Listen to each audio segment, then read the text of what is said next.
weirdos. Weird science is the revolution. Weird science is the revolution. Batman, Superman, World's Finest, number 17. Now, before I go into the credits, do you think that the whole World's Finest Teen Titans coming out, do you think that reinvigorates and gets people excited to, even if they kind of dropped off Batman, Superman, World's Finest, to go back because that Teen Titans? I want to say yes, but I'm always wrong. Where people in my mind are like, "Yo, yeah, definitely," because who wouldn't want to pick up a World's Finest Teen Titans and also pick up World's Finest, so like Batman, you Superman? Think they'll just pick up the Teen Titans and check it out? Even then, I'm like, people just won't even care about the Teen Titans. I think, and let's continue not to buy this book, but like it'll have its fans. Yeah, I saw a lot of people getting excited about the Teen Titans book, The World's Finest, still, so hopefully. But this is written by Mark Waid, art by Dan Mora, Tamara Bonvillain, blocked and reported by her, Erica, and also Steve Wan's here.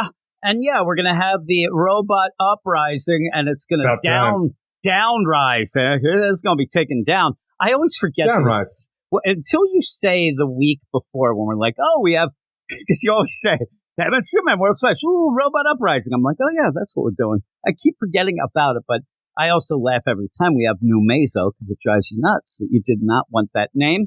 New Mazo is fine. It's what we had before with the Amazo Metamorpho, and why wasn't it called Metamazo? Because that is just right on there for anybody to take it. That is true. He's just everything now. He's just like Super Mazo now. He's crazy, but... Well, that's the thing. Metamazo is done and done. Now we just have to deal with New Mazo. Yeah, so now you end up, and it pretty much becomes this whole, you're never going to defeat this guy. And it is kind of a cool plan that he does absorb the powers, so... If you get the big heavy hitters, he absorbs their powers. Well, the big point about having a new Mazo at this point in time, because the Mazo has already come and gone. Dr. Ivo has created a Mazo. Our Justice League has taken him down, and they've the idea of what an Amazo is, this robot that can absorb all the powers of any meta, pretty much anybody in this round, not even a meta situation, which always bothers me. Like, how can you absorb certain things? I'm not going to get nitpicking into that stuff, but if you go around a Mazo, you're going to get your powers absorbed, and it's just going to become that much stronger. The difference between a Mazo and New Mazo is that this new Mazo was created to be a genius on top of a blunt instrument. A Mazo,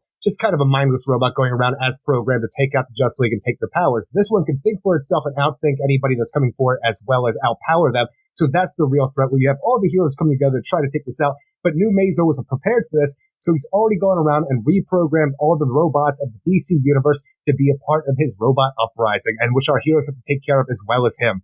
Yeah, and then they do that, and I know that's the big play. Oh my God, it's the thinking man's Mazo. It's New Mazo. I didn't really get that much about, oh my God, he's so more intelligent now, and he's there. He makes an army. He ends up reprogrammed. Yeah, but he reprograms him as a robot army. He went and built androids to freaking take away billionaires just for their money. Look, the guy's thinking. He has taken away all the robotics people to go help him with his robotic stuff. Exactly. I just need some... He's got bigger plans. We get a lot what I want. You get a lot of punches. You get a lot of explosions. There's a lot of fights here. You end up having some cool characters show up as they end up. And it's kind of funny. It's like, 2 on 1. No, 2 on 2, 2 on 3, 2 on 5. And they keep going. But every time they show up, I'm like, well, he's absorbing your powers. Well, that's the worst part, because we have our heroes going up against New Mazo, who's, like I said, large and in charge. And the first thing that happens is Martian Manhunter and Supergirl go at him full force. I'm like, well, you just gave him the greatest powers in the universe right now. We're all screwed no matter what. Why didn't you get some, lower hitter guys to maybe try to put a dent in there that you didn't have to worry about so hard? Send Green Arrow's ass in there first. No, he's there at one point, but I kept thinking to myself, okay, what hero is so stupidly bad? I actually thought that was going to be the trick. I thought that they were going to get some really, and I'm telling you, I couldn't think of it. Because they're all good. Like a really piece of crap hero. They dress him up as Superman. He comes in, hey there, I'm the Superman. And then he absorbs this power that eats away at him. I thought there was going to be some... All of a sudden, Amazing Man comes in to freaking save the day. Like over-the-top twist that was going to end up almost like the idea, we gave the aliens a virus. Like something like that. Or we changed the 1 to the 0. But I thought it was going to be done in a clever way that it was a dupe. But instead, you end up where... They're desperate. I mean, they're trying to figure out, and they end up where Batman gets on the line because you have Robin take down Teomaro and has him tied up with the lasso. So he ends up where he's saying some things, but he says, "This is the greatest Amazo ever. You all are screwed. Nothing from the present or future could ever take this robots out." Yeah, so he says that, and then Batman out of nowhere is like, God, it's a mystery. I love the idea. It's like, he just told us the answer. I'm like, he told us everything we wanted to know without saying anything. I don't think he did, but he did. But the idea where he's like, it's what he didn't say.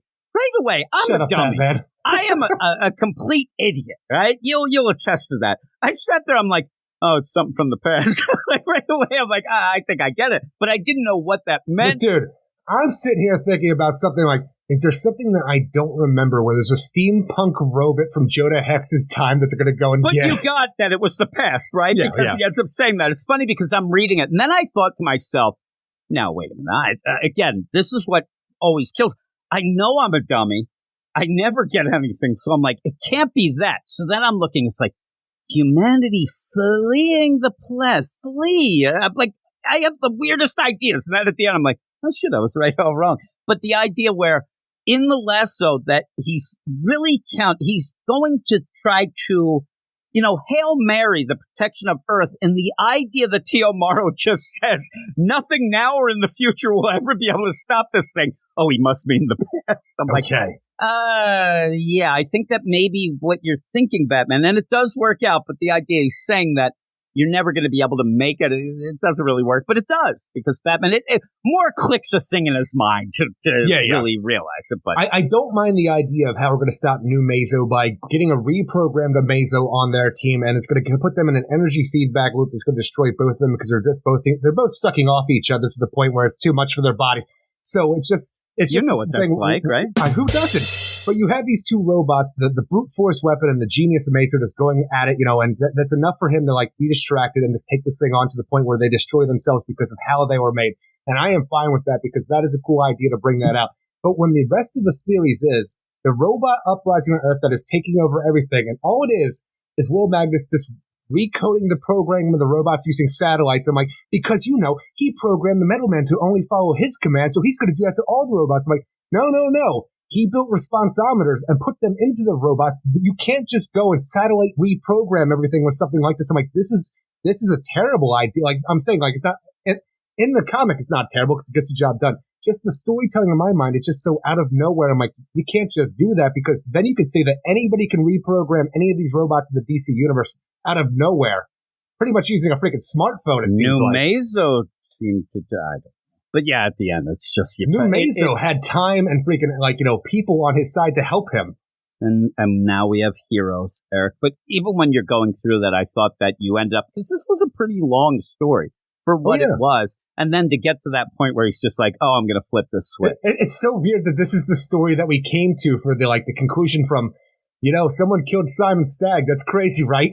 Yeah, it's funny because by the end of this, you do get metamorphosed like. We got one person who should take this punch. And I'm like, who?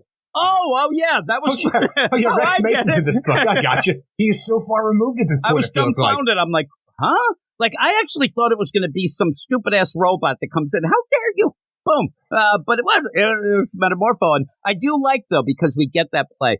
Before, I got more of a chuckle than you did about when Rex was bitching and moaning about Mercury. That guy's always tough. I do like at this point where he's really it's fun. It's just always the thing. Like you said, he gets it. I'm like, no, everybody gets it. Yeah, but nobody does that. Everybody does that when Mercury shows up. Everybody writes Mercury saying that. Nobody recognizes that that's bullshit, and that's what Mark Waid did. Mark Waid actually recognized. The other people write it because they don't know shit about shit. Where's my Mercury figure right here? I gotta hold him tight and tell him he's great. He's the best. To me, that's why it was clever. Usually, it's like the idea where, Jason Todd shows up, and you get the crowbar. If you end up recognizing that, then you got me. And you got me there. But I like here, when Rex goes and he goes to punch New Mazo, he actually is like, this is for making it look like I killed somebody. This is for Sapphire. And by the way, this is making me like Simon Stagg. You made me feel bad for Simon Stagg. How dare you? And that shows, it's a joke, but at least it shows a level of understanding of the characters, which we don't get a lot. I mean, I'm telling you, I may be easily, amused nowadays, but it's because we rarely get these little winks that people understand. No, I'm saying this is fun with Rex Mason at the end because they allow him to have the final blow for everything that was done to him from the beginning of this arc. What does he get, Eric? What does he get, the final blow? All right. Yes, the final blow. The idea where he is going ham on New Mazo until he gets to the point where he is just a severed skull, an android skull that is still active, though. He's like, you know what? I'd rather look you in your eyes as Doc Magnus dismantles your android brain piece by piece. That's what you get for messing with the element, man. I'm like, don't leave him alive. What's wrong with you? He just created a robot uprising, destroyed this robot. I mean, you say that. One of the smartest guys who prepares for everything. You know, Batman's always going to end up making Brother Eye and shit. Like, they can't help themselves. It was a good idea until it wasn't. I do like, though, when he's, like, saying this, and then you go back to Will, and he's like, you really said that shit? Like, you said that? He's like, yeah, you know, I was all excited. I ended up saying, for messing with the element, man, you actually said that out loud? I'm a cornball, sue me. Oh, stupid cornballing piece of... But I do, also, I like this point where Jimmy now he's scared. He's running scared. He's a little upset, but he's running scared. He's like, oh shit, like I thought it was Bruce Wayne. And now I feel bad that I put that out there. What if he retaliates? What if he sues the planet? You just have to Batman it. He can't. You speculated on motive, but nothing you wrote was false. That doesn't necessarily stop billionaires. Jimmy, listen to me. You followed the facts as a reporter's job, and you did it well. From everything I've heard about this so-called Bruce Wayne, he strikes me as a reasonable man. I doubt he'd hold a grudge. At that moment, everybody in the room should stop. I did too. They should stop and like look at Batman and like, you're Bruce Wayne, aren't you? Like, I just figured it out. Like, you asshole. He's like, what gave it away? I just love Batman trying to speculate on how Bruce Wayne thinks so to him. I worry Jimmy. He's like, this billionaire's going to sue me into oblivion. Don't worry, little guy. It made me, because it really was like the whole play. It could have just went on. I'm telling you, I could have had 3 more pages where Jimmy doesn't stop yelling about it. Where I just want Batman, every time he comes on, to sigh first. Listen here. He's a really great guy, this Bruce Wayne. We play racquetball together. You don't understand, Jimmy. By the end of it, I needed to go so long. And the size get bigger and bigger that you get the classic where Jimmy, and then, you know, Superman, late. You better get going. By the way, Jimmy, don't worry about this. Okay, Superman, and they go off. Like, I need him to almost say I'm Bruce Wayne. Oh, it's so good. Jimmy is so dense. Oh, no, I'm not even a millionaire anymore.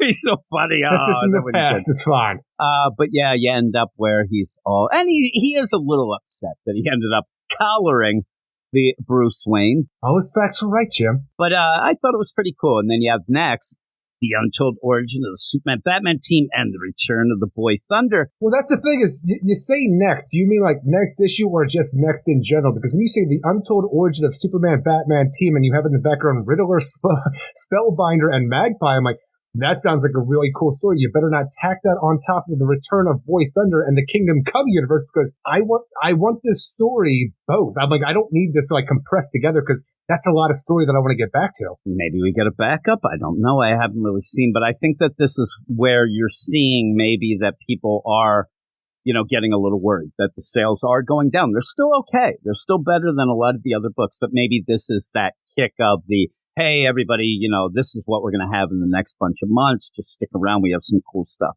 is what I think. Now, it's the idea of the return of Boy Thunder. I could use that all day because at first, you know, bringing back a Silver Age sidekick for Superman called Boy Thunder, I'm like, yeah, this could be a little bit of fun. I'm not too interested into it overall because, you know, it's a laugh is what it is. Yeah. But when Mark Waid decides to bring his story into the current continuity of the past, obviously, but then take Boy Thunder away to Earth 11 and make him the origins of Magog, I'm like, okay, if Mark Waid wants to tell more Kingdom Come stories and flesh his own universe out, go for it. Yeah, I'm interested in that. I want to see, but like here we are, like almost 30 years later, he's still telling Kingdom Come stories. It's crazy. I do want the untold origin of Superman Batman team more. Damn right, especially with Riddler, Spellbinder, and Magpie. I love the story up until, oh my God, that's Magog. All right, I'm good with that. I was pretty good with that at that point, so I don't know. I hope that you don't give more to then end up like overstay your welcome with that. Like you said, it's 30 years and he's still telling some, you know, stupid Kingdom Come stories. So we'll see. How dare you? I'd like to, and anything about this book. I love Kingdom Come Superman. Oh, I like Kingdom Come. I just, you know, Kingdom Went is how I play there. You know what I'm saying there? Kingdom Went. Do. You like that, don't just you? like your Lane Staley references. Ah, yes. Hey, anybody want to hear more about the monkeys? It's for the kids. We got the monkeys, the Lane Staley. You know, the classic stuff the kids like. Oh, my goodness gracious. I mean, seriously, I'm looking for a story here like Geraldo was trying to look in Al Capone's vault there.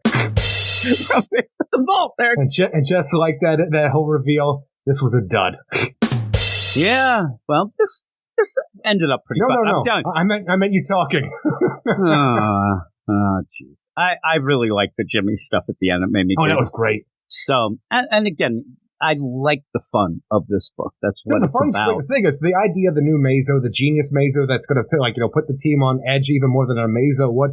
That's really good stuff. Bringing the Mazo out to freaking do this, I think that's a cool callback. Even though it's a little silly for Batman to come to this conclusion because of what T.O. Morrow didn't say, just one word from now or the future. It's a little stretch, but it's still fun for how we get there. My biggest problem with the issue is just the idea. You have the entire robot uprising all over the world that's all come together now to take on our heroes and kill all the heroes so new Mazo can win the day. And it's just, oh no, I reprogrammed with satellites. I'm like, well, you took the wind out of the sails there instantly, and it didn't even work out right because that's the responsometers are very specific and are inside your metal men. So it's they kind of spelled that out already before. I know, and it doesn't work at all, and it takes the wind out of the sails of all the stakes that you set up for this whole world uprising of robots, heroes, and villains alike. And I'm like, you just instantly took it away. And I'm like, I am really disappointed in that. The rest of the issue, though, action-packed, looks great, a lot of fun, a lot of banter that I love with these characters. So I'm giving it a 7.5 out of 10. I'm giving it an 8 because it was action-packed, Pee-wee.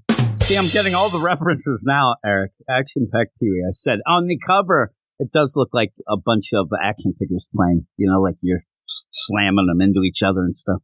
You get the robot Robin in that is the front. Pretty cool stuff. But with that is it. I did like it though. I always like the art. The art's always going to up the ante on it. So I think that's cool. And some of the fun by the end. You are all weirdos. Weird science is the revolution. Weird science is the revolution.